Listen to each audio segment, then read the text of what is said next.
Everyone keeps talking about the Area 51 earthquake separately. That's the first mistake, because every time there's a cluster of seismic activity near Nevada or California, within like 72 hours, the internet suddenly gets flooded with alien stories again. UFO hearings, grainy footage, whistleblowers, random celebrities talking about seeing lights over the desert. People think that's disclosure.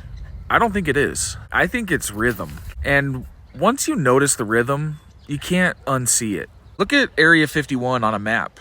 Then look at old tectonic fault lines. I'm not saying they match exactly, but I'm also not saying it's normal for highly classified military site to sit in an area where the ground constantly shifts underneath it. Why build there? Seriously, why there? And this is where people usually bring up aliens, but aliens might actually be the least important part of the story. Because if you wanted to distract the public from underground activity, wouldn't extraterrestrials be perfect? Think about it. The second people hear alien, the conversation leaves Earth completely.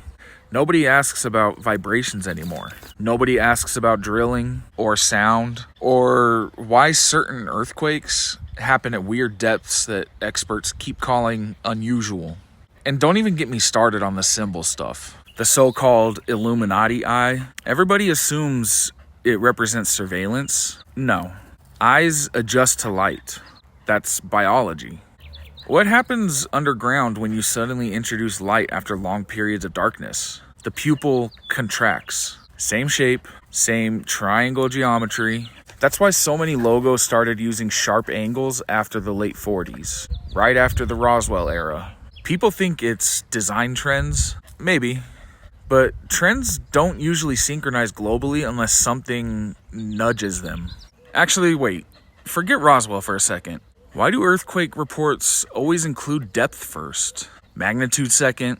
Think about that psychologically. They're training you to think vertically before horizontally. Above us distracts. Below us matters. And every few years, the public gets another alien documentary. Another leak. Another blurry clip from a cockpit right when seismic activity spikes somewhere people aren't paying attention to. That can't just be random timing. Anyway, question everything, especially this.